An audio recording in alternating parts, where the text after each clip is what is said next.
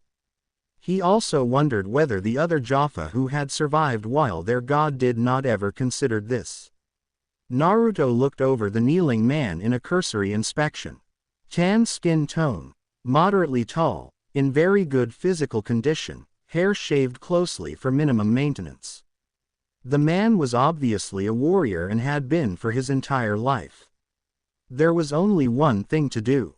"No thanks, we have no use for slaves," he said dismissively. The casual refusal of his service came as a great shock to Telok, who had never heard of such a thing happening.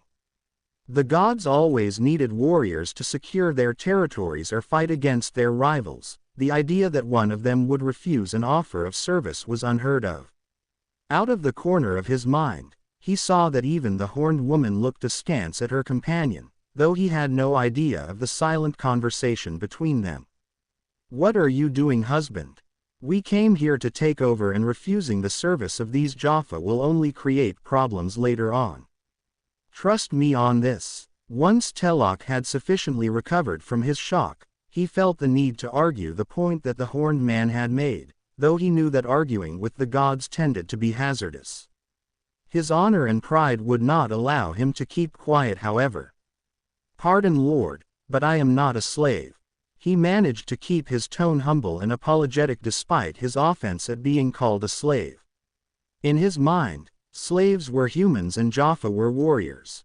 True, they both served the Goa'uld, but he had never considered himself a slave. "Then why are you on your knees?" Naruto asked with pointed amusement. Face creased with confusion, Telok slowly rose to his feet, wondering if this was some elaborate test and he was about to be killed. When fatal consequences for daring to stand without being given leave failed to appear, he tentatively concluded that there was something very different going on than the usual Goa'uld takeover. "The Goa'uld wanted you to kneel. If you want to be part of the empire we intend to build, then you're going to have to stand." Telok may not have been a particularly philosophical man, but he did understand what was being said here and it appealed to him greatly. This god demanded strength from those who would serve under him, not submission. That was definitely something he could respect, aside from just the power and martial skill that the horned man clearly wielded. "Then I would stand with you, Lord, but first I would have your name," he said boldly, standing firmly and hiding the minor uncertainty he still felt at being so forward. The approving grin he got in return confirmed that his thoughts had been correct. "My name is Naruto and this is my wife Xanna." Telok returned the horned woman's slight inclination of the head with a respectful one of his own before he focused back on the man who had already garnered a lot of his respect. Usually when a Goa'uld was defeated by another, many of his Jaffa died before the remainder were absorbed into the forces of the victor, but not a single warrior died today. That, along with the fact Naruto was well aware that warriors took their pride and honor quite seriously, did a great deal to winning him over completely. "What would you have of me, my lord?" he asked formally. "Firstly, let's get rid of that thing on your forehead," Naruto said and reached out to place his fingers on the gold symbol of Zeus, a pair of crossed thunderbolts. Telok felt his forehead tingle and reached up to touch it once the horned man had removed his fingers, feeling surprised to feel only smooth skin. Mere days ago, his forehead had been cut with an auric knife and molten gold had been poured into the resulting wound, signifying his rise to the position of first prime to Zeus. The process had been extremely painful, but Telok had been proud at the time. "Secondly, I would have you consider the fact that once that symbiote inside your pouch matures, there will be no more to replace it now that Hera is dead." Naruto told him, lips twitching at how silly this old-style speech seemed to him. That brought Telok up short, as he hadn't thought of that yet. He was just a young Jaffa of 60 and had already carried 5 Goa'uld to maturity up to this point, while his current one would mature within a year or two. It was not impossible for a Jaffa to carry a mature symbiote, but the serpents became restless and wanted to find a host to possess. Truth be told, he had no idea what would happen if he continued walking around with a fully mature symbiote for an extended period of time, as Zeus priests always made sure to remove the mature ones and replace them with young ones, but he did not imagine that it would end well for him. You should be aware that the Goa'uld need you far more than you need them, so they have made certain that you are dependent on them for your life. Xanna told him. Telok frowned again, being forced to think a great deal more than usual. Then I will die if I do not find another symbiote to replace my current one once it matures. That would be one solution, the other would require you to let me heal you, giving up the long life granted to you by carrying that thing inside you, but you would be free of them completely. The former first prime was at a loss over what to do next, having never had this much freedom to decide on things for himself before. While being free of the need to carry a primta would be nice, he didn't want to give up the good health and longevity it granted either.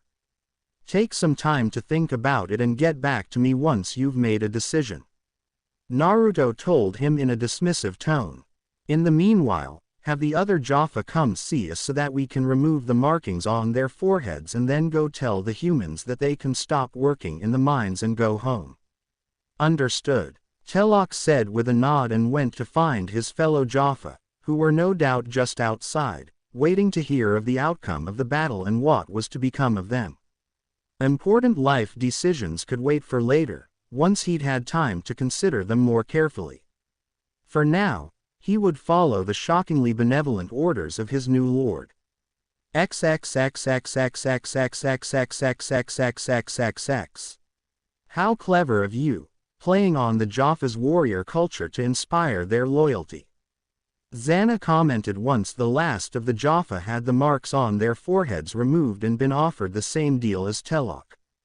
You make it sound so underhanded. Naruto grinned back at her. Almost as underhanded as offering to fix their immune systems if they wanted it, without mentioning that we have no intention of raiding any Goa'uld temples for fresh symbiotes if they refuse. She agreed. They could always join the service of some other Goa'uld, I wouldn't stop them from leaving. He shrugged. But you also know they won't do that since many of them have families here thanks to Zeus being forced to establish a Jaffa community. She pointed out. Goa'uld generally preferred to enforce a strict separation between the Jaffa and humans, marking some planets as Jaffa worlds and others as worlds where human slaves toiled to mine naquita for them. No doubt this was done out of fear that yet another rebellion might ensue from their interaction, but Zeus had been forced to allow it due to being left with only this one planet. Okay, so I am playing them like a harp, but it's for their own good. He conceded with another grin. I'll have to deal with the few of them that don't like us as it is.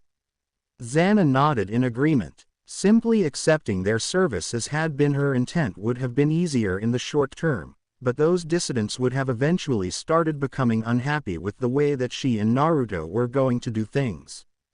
Naruto's approach was somewhat more long-winded, but when it was over, he would command the loyalty of those Jaffa without question because they would respect him as a fellow warrior. She knew that she couldn't pull off the same thing, partially because Jaffa society saw women as second-class citizens, but mostly because she did not have the same natural, easygoing charisma that her husband exuded.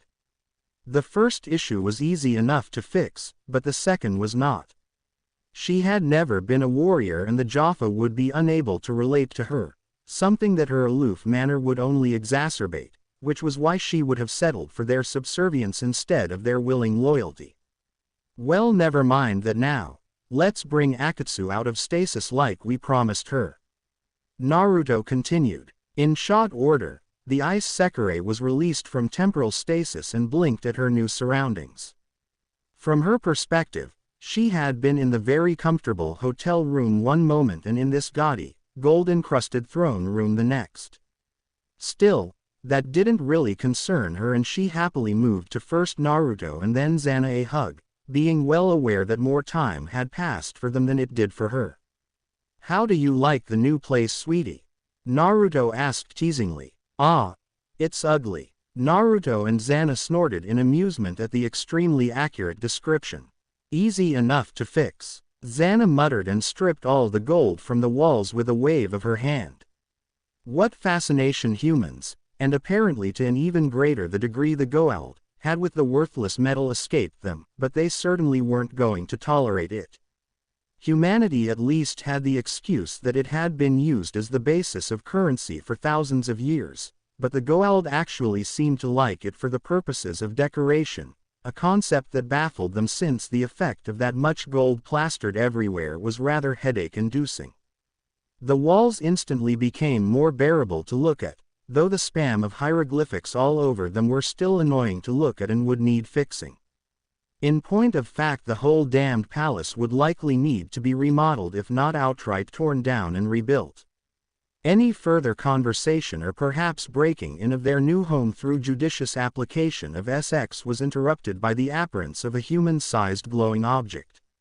In a few seconds, the glow receded to reveal a dark-haired woman in a modest white dress that was perhaps somewhere in her 30s by human terms, though it was impossible to tell how old she really was. "Greetings, outsiders," she said, in Japanese to their mild surprise. The surprise was mostly due to the fact that she spoke the language rather than the fact that she would choose that particular one. They had been conversing in it just now after all.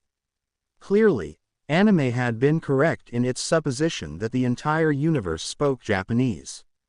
"It appears that our skulker has finally decided to reveal herself," Xanna commented to her husband, paying only minimal attention to the intruder. "So it would seem," Naruto agreed with a frown, his libido not particularly fond of the delay. "What the hell do you want? If you're here to get fucked, then you'll have to wait your turn." The newcomer was severely taken aback by the reaction that her entrance had received, which was about as far from the norm as it could get.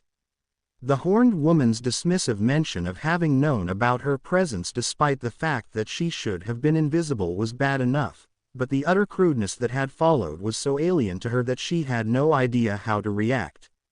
Xanna smirked at the polaxed look that the intruder was sporting, amused as ever at how easily Naruto turned something as inane as foul language and innuendo into a weapon to keep people off balance. "That is not why I am here," she managed to say, though a bit more stiffly than she would have wished. "I am here too," and now she just moves on to the point without even introducing herself. Xanna interrupted scathingly, ignoring the fact that she frequently did the exact same thing. If the newcomer still had blood, she would have flushed. That was indeed something she had forgotten about in the wake of her surprise. "My name is Ganos Lol and I am a spokesperson for the Ascended." The Ascended had actually been the first evolution of humans called Alterans, or Lanteans, and in the later stages of their civilization, the Ancients, before their biological and technological evolution had run its course and allowed them to ascend to a higher plane of existence as beings of pure energy.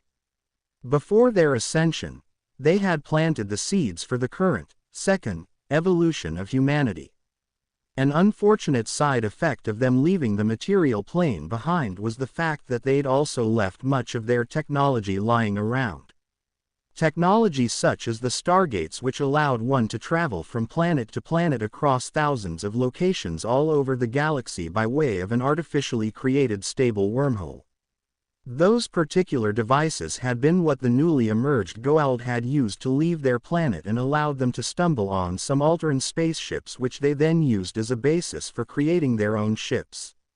On the upside, much of that technology was far too advanced for the Goa'uld to figure out, no matter how good they were at stealing other people's technology, but it was still the root cause of their current domination of the galaxy and the enslavement of millions. Of course, now that they were ascended beings, They could have easily destroyed the Goa'uld or confined them to a primitive world, but the majority of the Ascended had declared that it was forbidden to interfere with the lower planes and enforced this rule steadfastly to prevent anyone from breaking it, even if it was to clean up the mess they left behind. Which actually tied into why Ganos had been sent here. While their entrance into their reality had been incredibly unobtrusive, it had not been so unobtrusive as to remain unnoticed.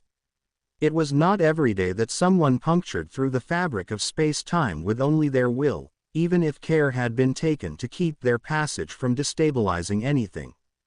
The Ascended had been quite baffled by this feat, as it was something even they could not do, and the following minor usages of supernatural power hadn't helped clear anything up. While they had at one point developed technology to jump to a parallel dimension, that only worked if the other dimension had developed the exact same technology, which considerably limited their options in that venue, but these two had done it as easily as stepping through a doorway with only their minds, hence why they had been dubbed outsiders by the Ascended. True, highly evolved sentients were capable of telepathy, telekinesis and certain other feats that might have been called supernatural. These were all the signs of a species on the brink of being able to ascend, but the spirits of these horned newcomers blazed with an incomprehensible energy the likes of which the Ascended had never fathomed could be held by beings of flesh and blood. The third one, the young woman they'd pulled out of some kind of dimensional fold, also had some sort of power in her, but it was infinitely weaker and slightly different. Which was why they had been observing them and deciding what to do. By their own rules, they couldn't interfere in the goings-on of the prime material plane, but there were some fairly extraordinary circumstances, and so they had watched and contemplated whether to come speak to them or not. When they had seen the pitiless execution of the two Goa'uld, they had been slightly concerned but not yet alarmed.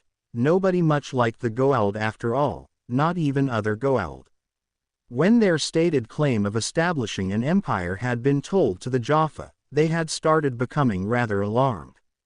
It was not a great leap of the imagination to guess that these two were likely extremely long-lived if not downright immortal, so such a claim was no trivial matter. What was truly alarming about that was the offhanded claim of godhood, which was far too reminiscent of the Ori.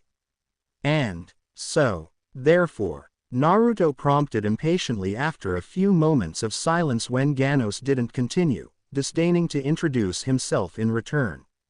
He'd done that more than enough times today already, and she must have overheard it at least once by now during her skulking.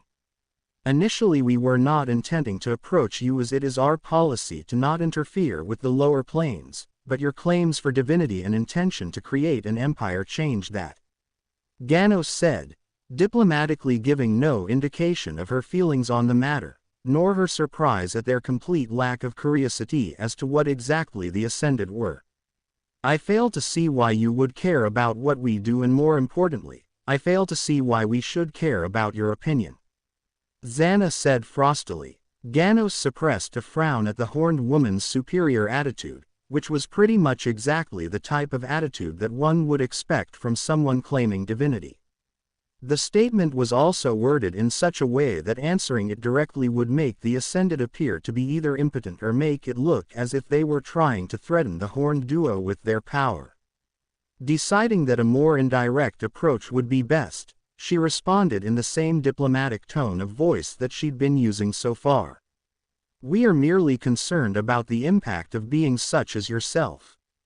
Oh, you're concerned, Naruto interrupted with a crowing voice and an infuriatingly cheerful grin before turning to his wife. You hear that, love? They're concerned. Truly an event of dire significance. Xanna deadpanned. Wouldn't you say so, Akatsu? Ah. Yes, very important. Well, I suppose we have no choice then.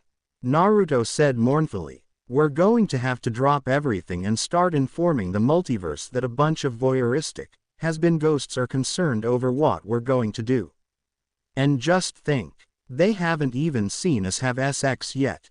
Ganos stared at the snickering trio. Well, Naruto was snickering, Xanna was smirking, and Akatsu was hiding a tiny smile in Naruto's arm with no small amount of incredulity. The idea that someone would not only refuse to take the Ascended seriously, but also mock them like this had simply never occurred to any of them. There were very few among the Ascended that had any kind of contact with the material plane, a bare handful really. Ganos, or Morgana Le Fay as she was more widely known to humans, was herself counted among those who had more contact with the lower planes than most, and even that was mostly due to that incident with Merlin a few centuries ago, which had been at the behest of the others. Oma de Sala had far more regular contact with mortals and might have been a better choice to talk to these two, but she had long since distanced herself from the other Ascended, both because she had always been of the opinion that they shouldn't completely forbid themselves from interacting with the lower planes, an edict whose boundaries she occasionally pushed, and because of her screw-up with the Goa'uld Anubis. Generally, the cause of that edict was because mortals were all too eager to think them gods and start worshipping them, especially mortals that lived in low-tech societies. Considering their staunch opposition to the Ori on that particular issue, they obviously wanted to avoid that, but that did not change the fact that the Ascended had never expected to be mocked to their faces. If you would but listen, Ganos started again, a small note of frustration in her tone. Why should we? Xanna interrupted, quite deliberately. You said yourself that your kind has some kind of silly policy of non-interference. So unless you're willing to change it, I don't see why we should continue listening to you when we could be having X instead. That policy was put in place to allow the younger civilizations to evolve without being influenced by us, but you, Ganos said calmly, hiding her irritation at being constantly interrupted. Then why are you here? Kindly fuck off so that we can, fuck on. Naruto interrupted yet again, grinning at what he considered to be a rather clever bit of wordplay. But you are not like them, we can sense the vast power inside you. There is no reason why you should need to use physical bodies anymore, so I have been sent to ask if you could please leave these humans be. The Ascended woman ground out, finding herself incredibly irritated by their seeming fixation on carnal pleasure. Consider your request considered and refused. Now leave or we will make you leave. Xanna commanded, her good humor starting to evaporate. You think you could force me away? Ganos asked disbelievingly, mostly in shock at the threat. She knew they were powerful and capable of things that the Ascended weren't, but how exactly did they think that she could be forced away, when she wasn't even a physical entity? In the next instant, she felt her smacking into a chair and her elbows smacking onto a table that had just materialized in front of her, which was quite the novel experience to be sure, since she hadn't had an actual physical or elbows in 10,000 years. A quick scan of her surroundings revealed that the hieroglyphics-encrusted throne room had been changed and now seemed to be a room with many rows of chairs and desks, with a primitive whiteboard set up at the front of it. Ganos didn't recognize it, as her people had abandoned this type of classroom design so long ago that only a historian would have seen how similar it looked to what they once used to educate their children, but she did get the general idea from the setup. Aside from the change in venue, there were some other changes. For one, aside from her, Naruto and Akatsu were also sitting in their own desks, while Xanna was at the front, next to the whiteboard. For another, both she and Akatsu were now dressed in some sort of girl's uniform. A white top stretched tightly over them, black stockings and an obscenely short light green skirt. The final change was that Xanna's severely revealing kimono had been replaced with a white blouse that had two buttons undone to expose a great deal of dusky cleavage, while a third looked as if it was about to pop any second now. Her legs were covered by a black leather skirt and there were a pair of stylish glasses perched on her nose that made her crimson eyes stand out even further, and her white hair had been bound into a high ponytail. The entire effect was slightly thrown off by the fact that she was still barefoot, but it worked well enough. While Ganos was looking around somewhat wildly and trying to figure out what the hell had just happened, Xanna smacked the whiteboard loudly with a telescopic metal pointer, drawing attention to the section triangle drawn on it. This, she hissed commandingly, leveling a glare at her class.